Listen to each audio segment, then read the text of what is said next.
Assalatu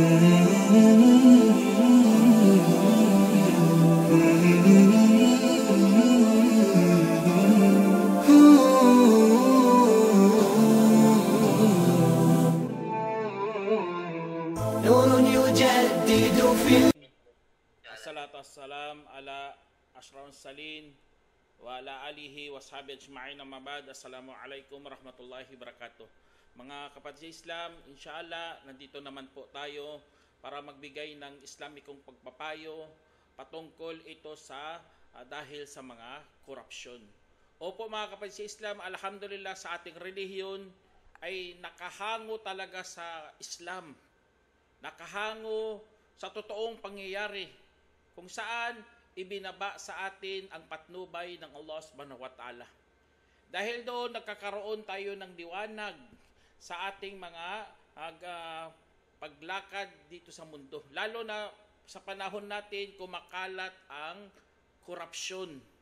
At alam naman natin mga kapatid sa Islam, ang Allah subhanahu wa ta'ala ayaw na ayaw niya ang korupsyon. Ito yung tinatawag nating katiwalian.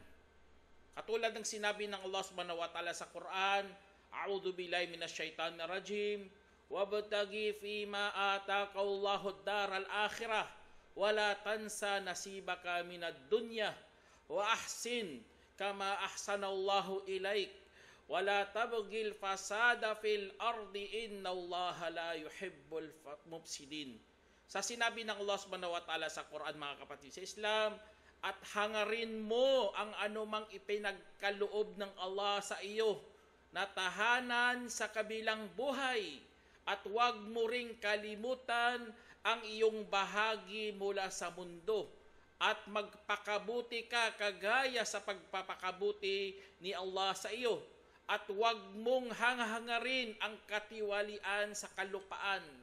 Katiyakan si Allah ay hindi minamahal ang mga tiwali. Tingnan nyo, ganun na ganun pagkasabi ng Allah. Aanhin mo ang mundo, kapatid, kung hindi ka naman minamahal ng iyong manlalalang. Aanhin mo ang kinita mo kung galing naman sa haram, galing naman sa korupsyon. Aanhin mo lahat ng dito sa mundo, ngunit doon sa kabilang buhay ay kasali ka o kaanib ka sa mga talunan. Kaya, audubila mga kapatid, aanhin mo lahat yan, makamundo yan, lahat yan dito ay maglalaho. Kaya, dahil doon mga kapatid, nauunawaan natin ang pinakamatinding dahilan bakit nagkakaroon ng korupsyon, dahil yan sa kamangmangan sa relihiyon. Kapag ikaw nagiging jahil, wala kang kaalam-alam sa religion, nawawalan ka kaya ng takot sa Diyos. Nawawalan ka rin ng kaayusan. Nawawala yan sa isip mo. Ang moral mo nagiging mababa. Bagkus nawalan ka talaga hanggang moral na humahantong sa iyo sa pagkaligaw. Lahat yan pagkaligaw mga kapatid, dahil yan sa kamangmangan. Alam naman natin mga kapatid, dito sa mundo puno po yan ng alinlangan, puno ng mga tukso. Kung hindi ka susunod sa mga pinag-uutos sa iyo o kaya mga ipinagbabawal sa iyo ng Allah subhanahu wa ta'ala, ay talagang matatangay ka ng tukso. Kaya po mga kapatid sa Islam, dapat gumawa tayo ng bagay na ikakalugod ng Allah. Kung gagawa ka namang batas, tapos angkop naman yan sa iyong pansariling kapakanan, naaapakan mong iba, kinukurap mo ang kaban ng bayan, at ayaw mo pa ibabangga ang mga panukalang batas mo, subhanallah, sa mga kinikita mong negosyo. Kaya audubillah, magpakup-kup talaga tayo kay Allah na sana wag tayo magpadala sa mga ganitong katiwalian. Alam nyo, kapag gumagawa ka ng katiwalian, gagawa ka ng korupsyon, nawawalan sa iyo ang pagpapala ng Diyos. Kaya makikita mo lalo na yan sa pamilya mo. Nagkakaroon ng hindi ka na sinusunod ng anak mo, hindi ka na sinusunod ng asawa mo, dahil yan sa nawalan ng kapagpapala ng Allah sa iyong mga kayamanan. Kaya tuloy mga kapatid, ang taong tiwali, audubillah. Kaya sa alhamdulillah sa Islam, tinuruan talaga tayo na kumain mula sa mga malilinis. Tayyiba. Katulad sa inulat dito, na inulat ni Abu Hurairah na sinabi ng Propeta Sallam, o sangkatauhan, tunay na si Allah ay mabuti. Inna Allah tayyibun. Kaya't wala siyang tatanggapin bukod sa mabuti. At katotohanan, inutusan ni Allah ang mga manampalataya gamit ang kanyang utos sa mga mensahero. Kanyang sinabi, ya ayyuhalladhina amanu kulu min tayyibati ma razaqnakum. O mga ya ayyuhar rusul kulu minat tayyibati wa'malus salihah bima ta'maluna inni bima ta'maluna alim. Sinabi dito, O mga mensahero, kumain kayo mula sa mga malilinis at gumawa ng mabubuti. Sa katunayan, ako ang maalam sa inyong mga ginagawa. Sabi rin ulit, at mga yaong sumasampalataya, kumain kayo mula sa malilinis na aming ipinagkaloob sa inyo. Tingnan nyo, ganun na ganun ang utos. Bago kayo gumawa ng mabubuti, dapat kumain muna kayo ng mga pagkain na mula sa mga malilinis. Mabuti. Hindi pwedeng galing sa nakaw, galing sa katiwalian. Subhanallah. Meron nga kadugtong dito sa hadith.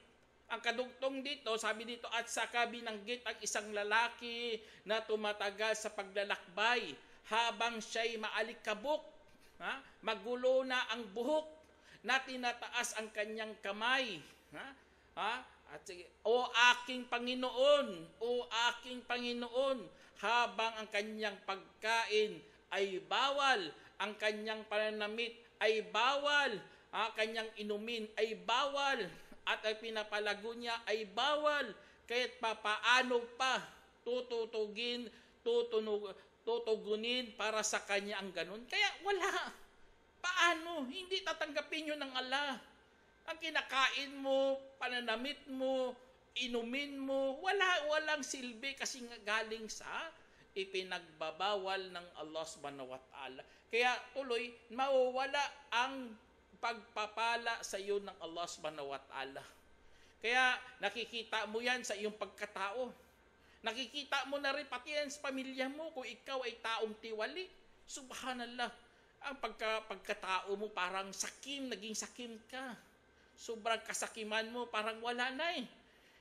Naging manhid ka na sa paggawa ng pagnanakaw.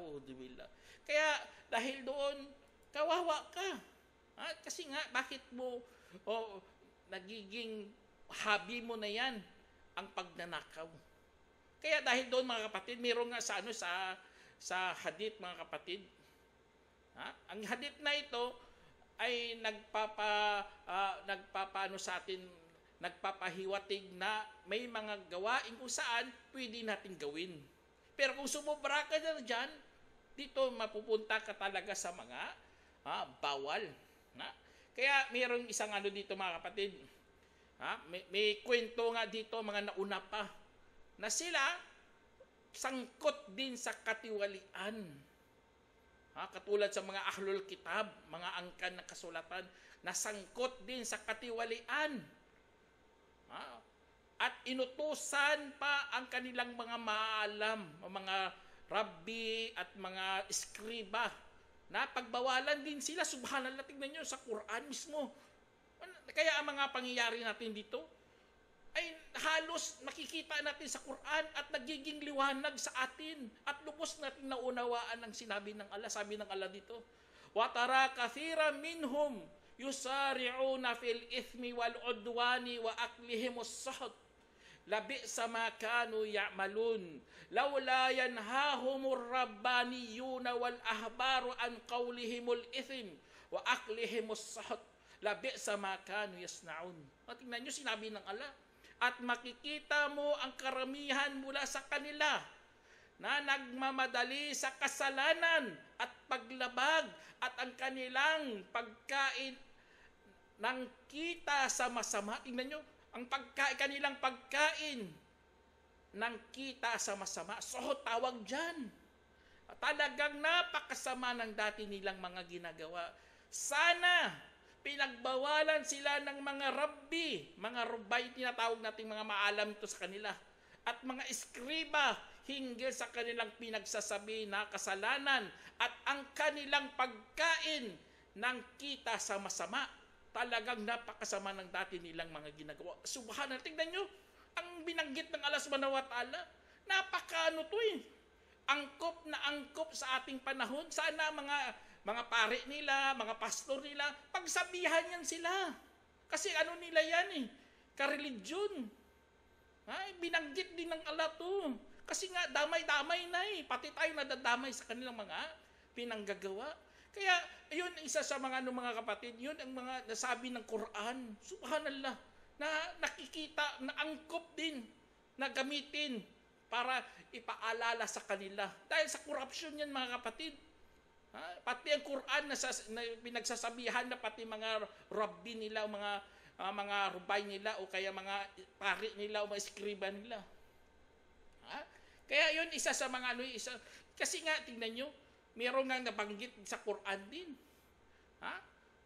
Sama'una lil kadhibi akaluna lis-sahut. Sabi dito, mga palakinig ng kasinungalingan, mga palakain ng kita sa masama.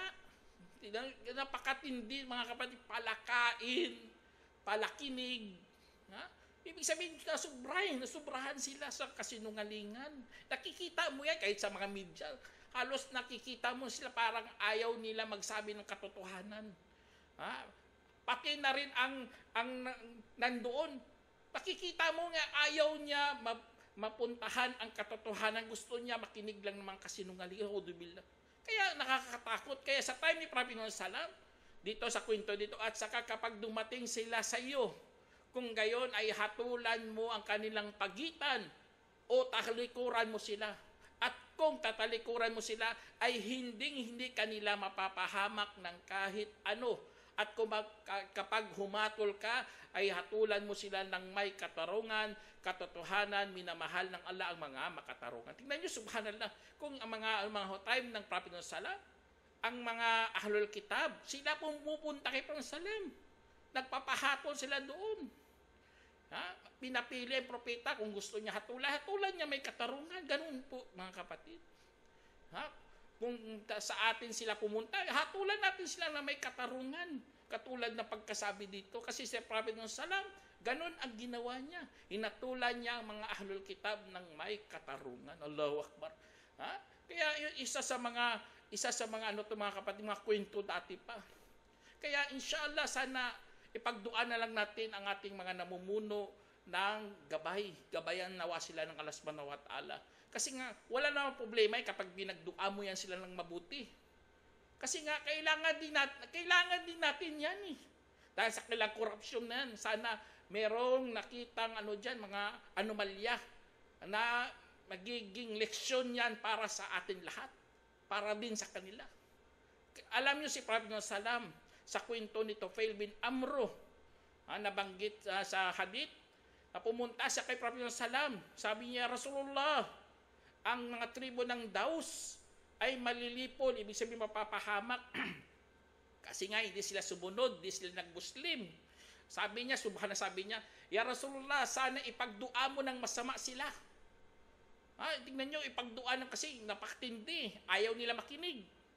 Kaya alam ang ginawa ng Prophet Sallam, sabi niya, Allahumma ihdi dausan wa tibihim. Sabi niya, Ya Allah, gabayan mo ang Daus at dalhin mo sila rito. Subhanallah, ang dua ng Prophet Sallam, hindi katulad sa gusto ni Tufail bin Amro.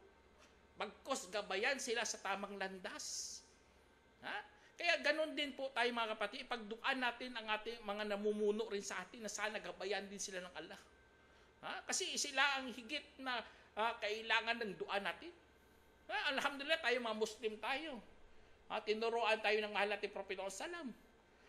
Kaya yun ang isa sa kaya sa pagkain, mga kapatid, kung hindi ka tumitingin sa iyong kinakain, ay makakain ka ng mga bawal. Kaya tignan mo yan, utos din ng Allah yan, sabi niya, falyanzuril insanu ila ta'ami. Sabi niya, Kaya tignan ng tao ang kanyang kinakain. Tignan mo. Kasi utos yan ng Allah. Kinakain mo, galing ba yan sa halal? Galing sa haram? Kaya tuloy, para makakaroon ka ng pagpapala. Anhin mo yan ang kung kinakain mo mga masasarap pero galing pala sa nakaw.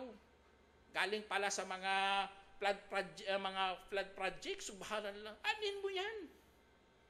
Kain ka ng kain ng masasarap pero sa araw ng paghukom susunugin lang mga laman na lumagod dyan, galing dyan sa mga pinagnanakaw nyo. Kaya auzubillah. Kaya wag sana tayong mapahamak dahil dyan sa mga ano. Kaya dahil sa corruption mga kapatid, nakakatakot sa lahat, hindi umuunlad ang ating bansa. Bagkus napakabagal ng pag-unlad ng bansa. Kasi nga, sobrang katiwalian yan eh.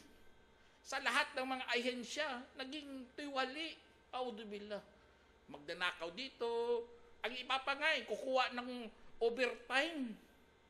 Overtime. Tapos wala naman palang overtime. Auzubillah, kasali ka rin sa corruption. O kaya kukuha ka ng tinatawag na vacation leave na wala ka naman palang rason. Kasali ka rin sa katiwalian. Auzubillah. Akala nyo sila lang. Aki rin tayo yan. Kung kukuha ka ng mga ano, kasi sinasahuran ka eh. Nag-overtime, wala ka palang overtime.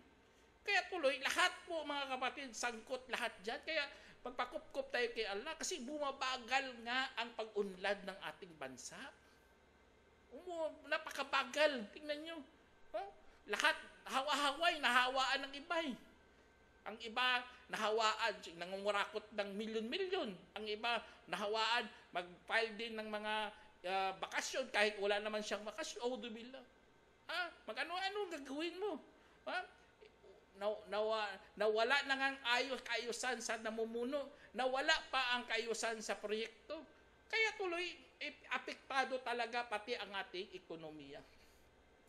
Kaya magpaano tayo mga kapatid, ito pa napakatindi sa lahat. Ang kalabisan sa kasakiman. Alam nyo, nasobrahan ka ng kasakiman, hindi ka na makapagsalita ng katotohanan. At hindi ka na rin makapagbawal ng masama. Ito nakakatakot sa lahat mga kapatid. Hindi mo na kaya magsalita ng katotohanan eh. Kasi nga, baka kontra sa'yo, baka binabangga ang iyong mga negosyo. Auzubillah. Kaya, tama talaga mayroong hadith dito si Prophet sabi dito, Anna Abu Hurairah, qala Rasulullah sallam, yatakarabuz zamanu, yankusul al-amal, wayunqas suhut, wayakturul haraj. Qalu wa mal haraj? Qal al-qatlu al-qatlu. Sinabi dito na inulat ni Abu Hurairah na sinabi na Propeta sallam, maglalapitan ang panahon at mabawawasan ang trabaho at dadako ang kasakiman at dadami ang kaguluhan. Kanilang sinabi, ano po ang kaguluhan? Sinabi niya, patayan ang patayan. Isinalaysay ni Bukhari. Tignan niyo kapatid, ang panahon natin napakalapit na. Kasi tignan niyo, bukas ano na? Malapit na Friday, malapit na Sabado. Di ba? Dumaan lang yan. Parang isang araw lang. Kaya yung hadith na ito ay angkop, tingnan niyo, mababawasan ang trabaho. Parang wala ka ng trabaho eh. Lalo na na-develop ang AI ngayon, artificial intelligence. Subhanallah, parang halos kukunin yung trabaho. Dadako ang kasakiman. Itong napakatakot, nakatindi sa lahat. Dadako ang kasakiman at dadami ang kaguluhan. At ito nakita talaga natin. Tingnan yung nangyari sa Nepal, sa corruption. Kasi isa sobrang sakim ng namumuno. Nagkagulo nagkagulo ang kanilang bansa. Kaya mga kapatid sa Islam, dadami, kaya tama talaga dito, patayan. Kaya sana huwag tayong umabot sa ganun mga kapatid. Dapat sukpuin na talaga yung corruption na yan kasi nga magkakagulo lang tayo at dadami ang patayan.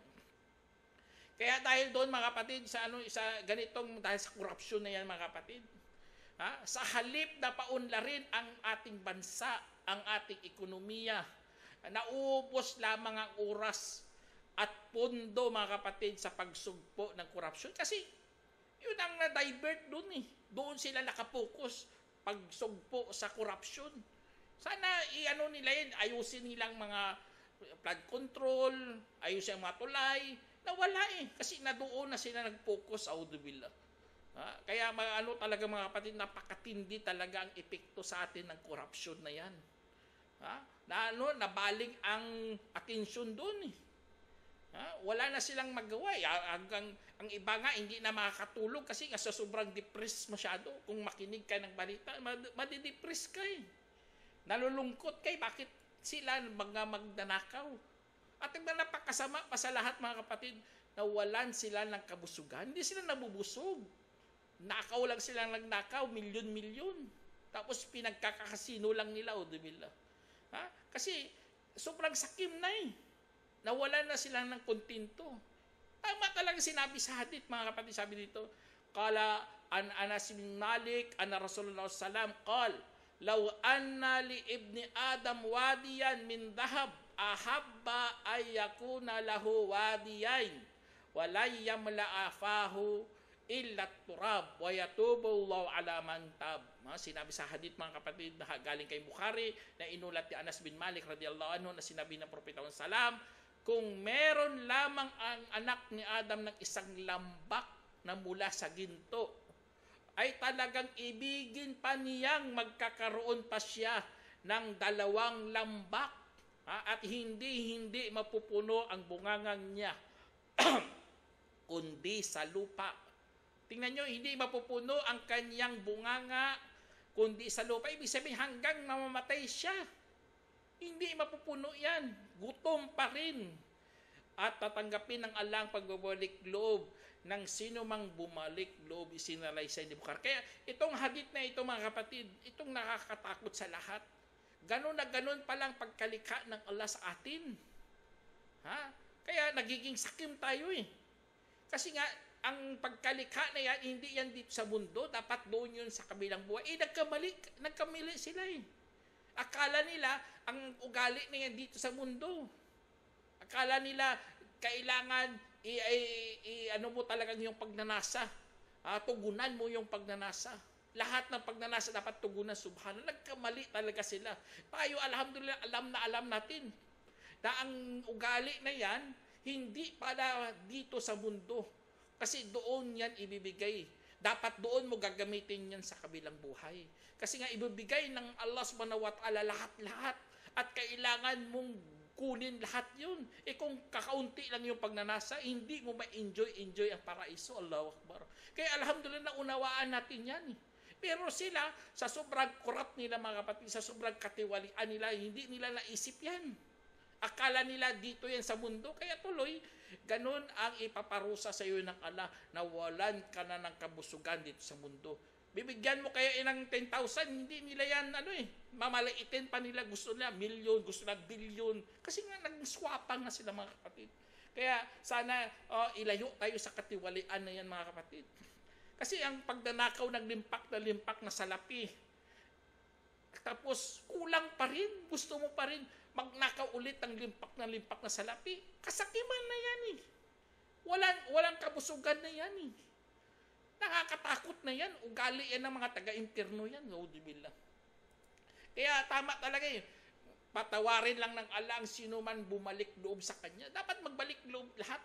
Hindi pwede siya lang ako. Hindi pwede lahat dapat magbalik loob. Para mawala yan ang corruption. Kasi kung maging matino, isa, hindi yan kulang yan. Dapat lahat maging matino, mga kapatid. Para matanggal yan ang katiwalian na yan. Kaya naging karapal na siya sa kasakiman, mga kapatid. Hanggang tatakpan ng kanyang puso dahil sa dumi ng kasalanan. Katulad ng sinabi ng Allah, kalabal rana ala kulubihi makanu yaksibun. Sinabi ng Allah, aba hindi, bagkus ito ay mansa sa kanilang mga puso dahil sa dati nilang kinakamit. Tingnan nyo, mansa pala yan, dumi yan, kumakapit na hindi matatanggal-tanggal. Matatanggal lang yan sa pagbabalik loob kay Allah. Hindi sa katunayan sila sa Panginoon sa araw na yaon ay talagang haharangin at pagkatapos sila ay sadyang susunugin sa lumiliyab na apoy, subhanallah. Tingnan nyo, ganun palang parusa sa mga natatakpan na ng dumi ang kanilang mga puso, mga kapatid, na hindi kasi sila nagbalik loob kay Allah subhanahu wa ta'ala. Kaya habang may panahon, dapat magbalik loob ka na. Kasi nga, napakatindi ng ginawa mo. Dahil sa pangurap mo na yan, sa katiwalaan mo, tingnan nyo, ang mga ngaral, mga kabataan natin gusto mag-aral sa magandang paaralan, hindi na makapag-aral ng maayos. Kasi nga, maraming proyekto ng gobyerno, hindi natatapos. Hindi mapapakinabangan ng mga mamamayan kasi nga, kapos na sa budget. Wala na, ubos na. Wala na silang makukuha kasi nga naubos na ng kurap. Nag-ubos na ng mga magnanakaw. 30% sa kanito, 40% sa kanya, 5% sa kanya, 2%. Ano na lang matira sa project mo? 2% na lang. Ano na lang, bakal na lang natitira? Haligi na lang natitira? Ano na lang mangyari dyan? Kaya mga kapatid, Islam, dahil yan sa korupsyon. Napakatindi, mga kapatid. Kaya dahil doon, ang ibang tao, mga kapatid, nawalan talaga ng tiwala. Nawalan na sila ng tiwala sa namumuno. Kaya kung ikaw may takot sa Diyos, mga kapatid, huwag kang sasali dyan. Huwag kang sasali dyan. Kasi nga, alam naman natin kung sasali ka, ay dapat matino ka, makatarungan ka. Kasi kung hindi ka matino, hindi ka makatarungan, ay lalong lumalala lamang ang kahirapan. Dahil ang pundo ng ating bayan, mga kapatid, ay nauwi lamang sa bulsa ng ilan. Napupunta lang doon sa ilan. Wala, kawawa talaga ang ating bayan. Kaya mga kapatid sa Islam, kasi kung ginawa nila, kasi sarado masyadong puso nila. Hindi na sila nakikinig. Hindi na sila nakikinig. Mapagtakwil na sila sa Diyos. Akala nila lahat na dito sa mundo, ito na ang paraiso. Kung papayuhan mo, hindi na nakikinig. Katulad sila sa sinabi dito ng Allah. Sabi ng Allah, innal ladina kafaru sawaun alayhim anzartahum am lam tundirhum la yu'minun khatamallahu ala qulubihim wa ala sam'ihim wa ala absarihim gishawa wa lahum adhabun adhim. Sinabi ng Allah, katotohanan ang mga yaong tumakwil, kahit binalaan mo sila o hindi binalaan, ay hindi pa rin naniniwala. Sinulyuhan na ng Allah ang kanilang mga puso at kanilang mga pandinig, at nasa kanilang mga paningin ay merong balot, at mapasa kanilang matinding kaparusahan. Kaya wag sana umabot sila doon, kasi may buhay pa sila. May pag-asa pa sila magbalik loob. Kung nasilyuhan ng puso mo, audubillah, aanin mo na lang yan. Pupunta ka na sa impyerno, kasi inuuna mo kasi pansarili mong interes kaysa pampublikong interes. Inuuna mo pang sarili mo Kaya tuloy, dahil sa ginawa mo na yan, dami mong nahikayat. Marami ka ng tagasunod. Nagiging katulad mo na korap.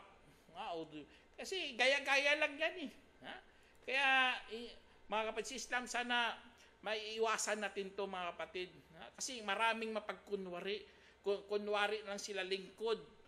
Pero hindi pala totoo. Kunwari lang lingkod sila ng mamamayan. Kaya sa totoo lang, sila po ay mga mapagsira talaga sila. Sisirain nila ang ating kinabukasan. Tulad ng sinabi ng Allah, sabi niya, kapag mayroong nagsabi sa kanila, huwag kayong maninira sa kalupaan, sabihin nila, kami ay tanging mga tagapag-ayos lamang. Hindi baga sila tunay na mga tagapagsira, ngunit hindi nila namamalayan. Tingnan niyo, hindi nila namamalayan yan. Sila na pala ang mga tagasira dito sa mundo. Para yun sa mga munapik Kaya, audubillah, nagsasalita, kasi masamang intensyon nila. Intensyon lang, gusto nila magnakaw. Sana meron kayong napulutang aral, mga kapatid. Hanggang dito na lang. Assalamualaikum warahmatullahi wabarakatuh. Waalaikumsalam warahmatullahi wabarakatuh. Masyaallah, walhamdulillah, barakallahu fiik. جمعية الدعوة نور، الدعوة للجميع.